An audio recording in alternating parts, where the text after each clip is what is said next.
हमारे मन में आई कि माता रानी को दुर्गा क्यों कहा जाता है। जरा कोई सूचना भिजवाए, ये जो बज रहा है पूरा हॉल इसमें हिल रहा है। अब विचार करो, उतना दूर होकर के भी इतनी तेज आवाज है, तो नजदीक वालों का क्या हाल होता हो। और फिर भी हमने कई लोग देखे वो ऐसे मटकते हैं जैसे ये जो है स्वर्ग जा रहा हो, वो पीछे पीछे चले जा रहे हैं। हाँ, डीजे। तो आज सुबह जब हम विचार कर रहे थे तब सोच रहे थे कि भगवती का नाम दुर्गा क्यों पड़ा। एक बात समझ में आई, देवी भागवत में दुर्गम नाम के दैत्य का वर्णन, दुर्गम नाम का दैत्य।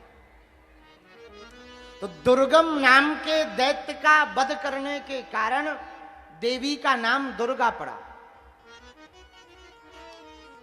देवताओं ने कहा आपने दुर्गम नाम के दैत्य को मारा है तो आपको आज से दुर्गा कहा जाएगा। सुनो, हमारी दृष्टि में दो लोग ऐसे हैं भगवानों में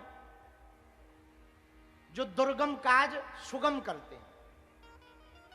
एक तो मां दुर्गा है, जो काम देवताओं से नहीं हो पाया वो दुर्गा मां ने करके दिखाया। और दूसरे हनुमान जी,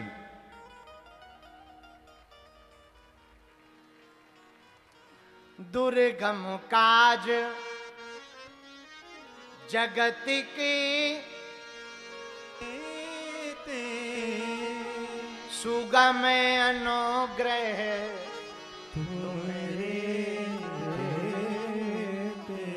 दुर्गम काज को हनुमान जी ने भी सुगम किया और मां दुर्गा ने भी दुर्गम काज को सुगम किया। आहा, एक दैत्य हुआ, बड़ा प्रतापी था, इतना प्रतापी था कि उसके सामने किसी का टिकना भी बड़ा कठिन था। बड़े बड़े देवता उसके सामने एक क्षण भी नहीं टिक पाते थे, इतना बलशाली दैत्य था। आहा, देवी भागवत में उसकी कथा है, सुनो ध्यान से। देवी को दुर्गा क्यों कहा? देवी भागवत में वर्णन आया, दुर्गमाख्याओ महादैत्यः पूर्वं परम दारुणः हिरण्याक्षान्वये जातो रुरुपुत्रो महाखलः।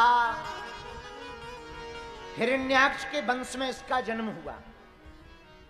दुर्गम के पिता का नाम था रुरु। क्या नाम था? जोर से बोलो। रुरु।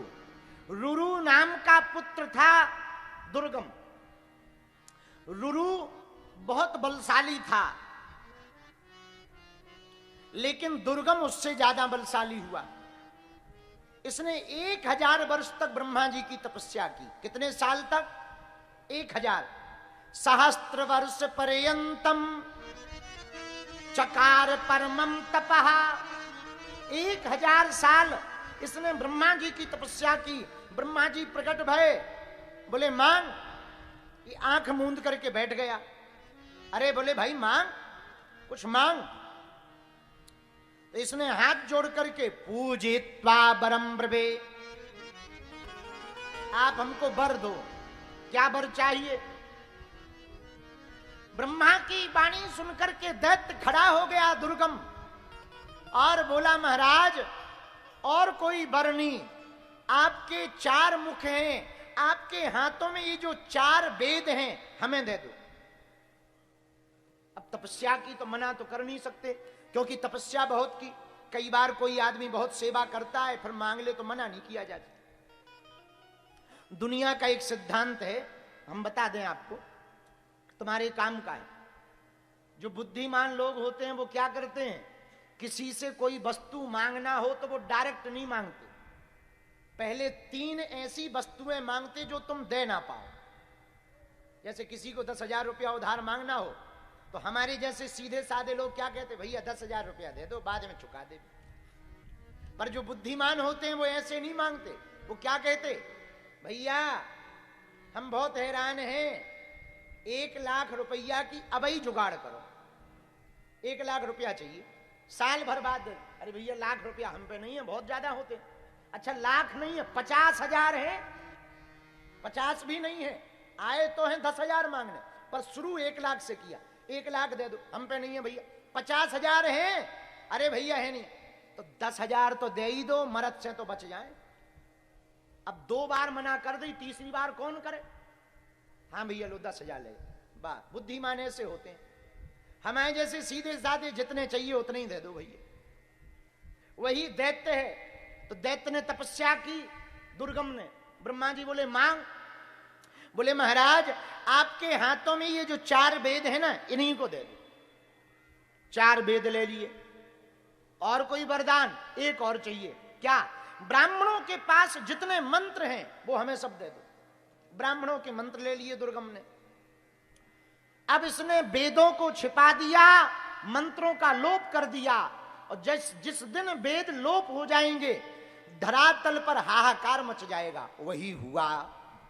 आहा, पूरे ब्रह्मांड में हाहाकार मच गया, नदियां सूखने लगी, पानी बूंद नहीं बचा, पेड़ों ने फल देना बंद कर दिया, पशु मरने लगे, समुद्र भी सूख गए, चारों तरफ चीत्कार मच गया, ब्राह्मण मंत्रहीन हो गए। देवाधीनम जगत सर्वम मंत्राहीनम च देवता ते मंत्रा, ब्राह्मणाधीनम, मंत्र भी लुप्त हो गए दुर्गम दैत्य के कारण। तो मंत्र जब लुप्त हुए तो ब्राह्मणों के कर्म कांड भी लुप्त हो गए, पूजा पाठ भी बंद हो गई, भगवान का अर्चन बंधन भी बंद हो गया, वेद लुप्त हो गए, परंपराएं लुप्त हो गई। एकमात्र वेद के लुप्त हो जाने से पूरी पृथ्वी में हाहाकार मच गया। बुरा न मानना, कुछ लोग वर्तमान में कहीं मनुस्मृति का विरोध करते, कहीं रामायण का विरोध करते, कहीं गीता का विरोध करते, कहीं भागवत का विरोध करते। एक बात कान खोलकर सुन लो, जब तक वेद पृथ्वी पर हैं तब तक मानव सभ्यता है। जिस दिन वेद खत्म हो जाएंगे मानव सभ्यता भी खत्म हो जाएगी। हाँ। वेदों की परंपरा कम होने के कारण पृथ्वी में अभी ही न जाने क्या क्या होने लगा। अब बताओ, इस साल नवरात्रि में भी बारिश हो रही, पूरे पितृपक्ष में तो नवरात्रि, पूरे पितृपक्ष में तो जल बरसो ही बरसो, नवरात्रि में भी ऐसो पानी बरस रहा हो कि इस साल हमें ऐसो लग रहा हो कि रावण जल करके नहीं डूब के मरेगा। आओ आओ आओ आओ आओ, जब नवरात्रि में ही इतनी वर्षा हो रही तो वो जल के थोड़ी मरे, डूब के मरे, डूब के। हाँ, अब बताओ कहीं नवरात्रि में ऐसी बारिश देखी तुमने? हमने तो ना देखी। हमारी 27-28 साल उम्र कट गई, तो जितनी कट गई उतने की हमें ध्यान है। बाकी बड़े बूढ़े तुम लोग बैठे हो, तुम्हारे समय के तो पेड़ भी सूख गए, तो आप लोग देख सकते ऐसी कभी बारिश देखी? बताओ। नवरात्रि कारण क्या है? जगह जगह भूस्खलन हो रहा, भूकंप आ रहा, सुनामी आ रही। इस बार पहली बार साल में कई तीर्थों के पट बंद भये।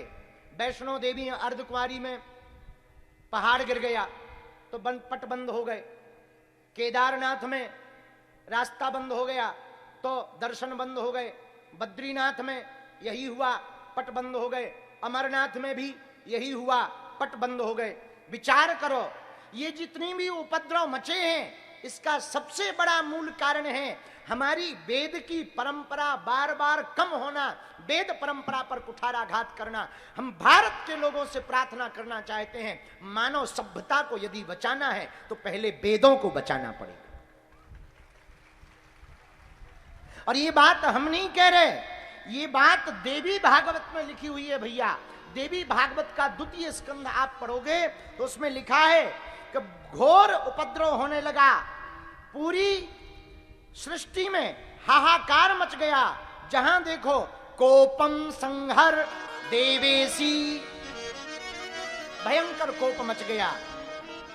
सर्वांतरायामी रूपणी तय्या यथा प्रेयर्तयम् करोति सा तथा जनः। भयंकर उपद्रव हुआ, भयंकर हाहाकार मचा। देवताओं ने भगवान की स्तुति की, हे प्रभु आप हमको बचाओ। क्या हुआ? हाहाकार मच गया, ना तो पानी है ना भोजन है, पशु मर गए। दुर्गम नाम के दैत्य ने पूरे वेद लोप कर दिए, मंत्र लोप कर दिए, भयंकर उपद्रव मचा हुआ है। तो भगवान बोले दुर्गम को हम भी नहीं मार सकते। कौन मार सकता? कोई विशेष शक्ति ही दुर्गम नाम के दैत्य को मार सकती है। अब महाराज पर प्रार्थना करो। तो सब देवताओं ने मिलकर, भगवान ब्रह्मा ने, विष्णु ने, शंकर ने, इंद्रादि देवताओं ने, वरुण ने, सबने मिलकर देवी की स्तुति की। नमः कूटस्थ रूपाय चिद्रूपायै नमो नमः, नमो वेदांत विद्यायै भुवनेश्वै नमो नमः। हे भगवती आपकी जय हो, आप अखंड ब्रह्मांड की शक्ति हो। हे चिदारूपा देवी हम आपको बारंबार नमस्कार करते हैं। हम देवताओं को बचा लो, मनुष्य जाति खत्म होने की कगार पर आ गई। हे ब्रह्मांड की अधीश्वरी माता, नेति नेतेति वाक्य लिया, वेद आपको नेति नेति कहते हैं। आपकी कोई पार नहीं पा सकता। आप पराम्बा हो, आप जगदम्बा हो, आप महेश्वरी हो, आप भुवनेशी हो, आप भगवती हो। संपूर्ण ब्राह्मणों ने मिलकर के प्रार्थना की देवी की। ताम सर्व कारणाम देवी सर्वभावेन सन्नतः। हे देवी आप सभी कारणों की कारण हो, हमको दुर्गम नाम के दैत्य से बचा लो। जैसे ही इतना भगवती ने सुना, तत्क्षण सुनकर के नीलांजन समप्रख्यम, भगवती मां चिदानंदमयी देवी, त्रिपुर सुंदरी, आद्य शक्ति माता, पराम्बा माता, जिनसे पूरा ब्रह्मांड बना, जो तेजोमय है, जो ब्रह्ममय है, जो सहस्त्र भुजा वाली है। 8 भुजाएं तो केवल अष्टभुजा एक रूप है। भगवती के हजारों भुजाएं हैं। अनेकों भुजाओं में अनेक अनेक प्रकार के आयुध लिए हुए, किसी में खड्ग लिए हुए, किसी में शंख लिए हुए, किसी में चक्र लिए हुए, किसी में कपाण लिए हुए। भगवती मां सहस्त्र भुजा वाली, नीलांजन समप्रख्यम। आहा, भगवती मां त्रिपुर सुंदरी ब्राह्मणों की स्तुति करने के कारण तत्क्षण उनके सामने बाण आदि मुकुट लेकर के प्रकट हो गई। और जैसे ही देवी प्रकट हुई, आहा हा हा, देवी को देखकर प्रणाम किया। देवी ने पूछा, क्या बात है ब्राह्मणों, आप सब रो क्यों रहे? देवताओं क्या बात है? नमो ब्रह्मण्ड देवाय गौ ब्राह्मण हिताय च जगत हिताय कृष्णाय गोविंदाय नमो। हे भूदेवो क्या बात है, आप क्यों रो रहे हो? कारण तो बताओ। देवी ने जब ब्राह्मणों से कारण पूछा तो रोते हुए ब्राह्मणों ने अपनी विपदा बतलाई। हे मातेश्वरी, दुर्गम नाम के दैत्य ने हमारे वेदों को छुड़ा लिया, लोप कर दिया, मंत्रों को भी लोप कर दिया। ना मंत्र बचे हैं, ना वेद बचे हैं, ना साधना बची है, ना उपासना बची है, ना कर्म कांड बचा है। साम वेद भी गया, यजुर्वेद भी गया, ऋग्वेद भी गया, चारों वेद मां चले गए, लोप हो गए, हाहाकार मच गया, पशु मर रहे हैं, भूस्खलन हो रहा है, कहीं पर सूखा इतना भयंकर पड़ा, पूछो मत माता, अब हम लोग भी मरने की कगार पर आ गए। हे मां, कुपुत्रो जायते कुचदपि कुमाता न भवति, पूत कपुत्र पूत हो सकते, लेकिन माता कुमाता नहीं हो सकती। अब हम पर कृपा करो। जैसे ही मां ने ब्राह्मणों की वाणी को सुना, देवताओं से और ब्राह्मणों से पृथ्वी के इस विचित्र परिस्थिति को सुना, मां की आंखों से आंसू बहने लगे।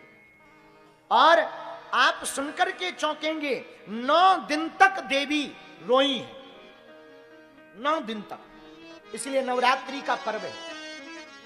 भगवती जब पृथ्वी की ये दुर्दशा देखी तो करुणावश होकर, मां तो करुणामयी होती है, मां तो ममतामयी होती है, मां के अंदर तो ममत्व होता है, भले ही ये पराशक्ति है, लेकिन दुर्गा मां भगवती जब प्रकट हुई तो रोने लगी। 9 दिनों तक जैसे ही रोई तो पृथ्वी पर पुनः जल सिंचित होने लगा।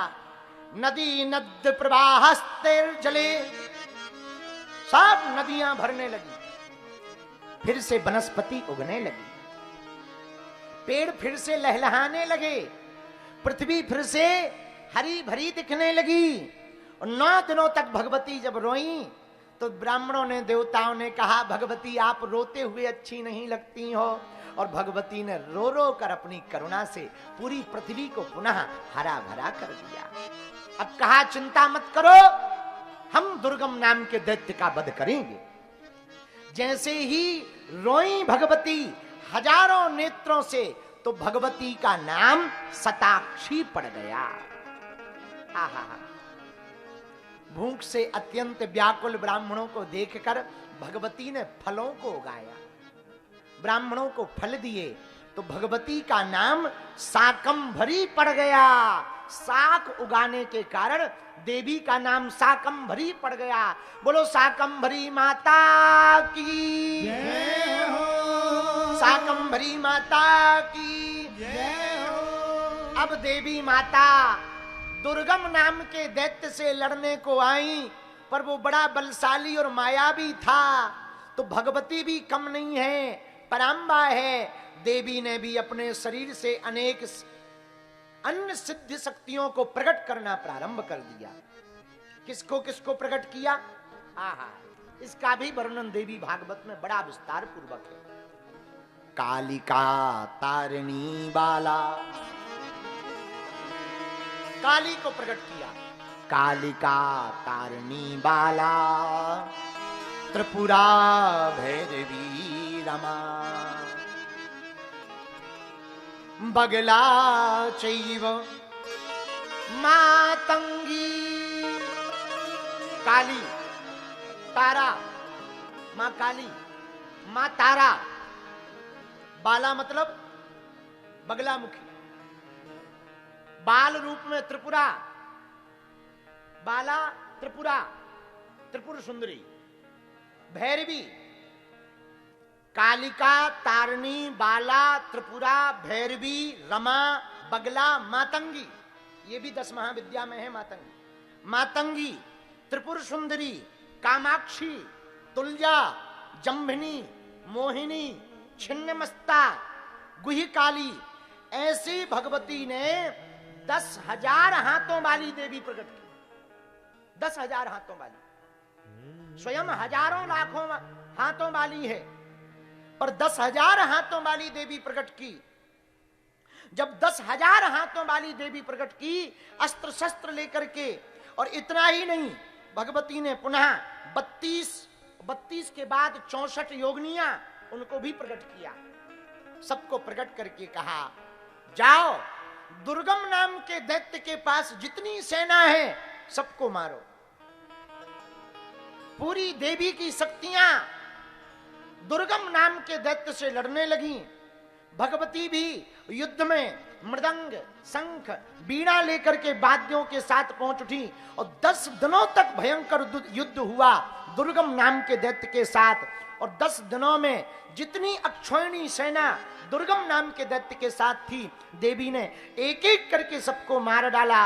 अंत में भगवती रथ पर आरूढ़ होकर उत्साह के साथ देवी भगवती ने दुर्गम नाम के दैत्य को पकड़ा और सभी वेदों को बाहर निकालकर पुनः ब्रह्मा जी को सौंपकर ब्राह्मणों को सौंप दिया। मंत्र जो लोप किए थे उनको भी बाहर निकालकर ब्राह्मणों को मंत्रों को सौंप दिया और दुर्गम नाम के दैत्य पर बैठकर भगवती ने दुर्गम नाम के दैत्य का वध कर डाला। और तीनों लोकों में भगवती ने शांति स्थापना की। तो देवताओं ने कहा, हे भगवती, आपने दुर्गम नाम के दैत्य का वध किया, इसलिए आज से आपको कलयुग में दुर्गा रूप में पूजा जाएगा। बोलो भगवती दुर्गा माता की जय हो।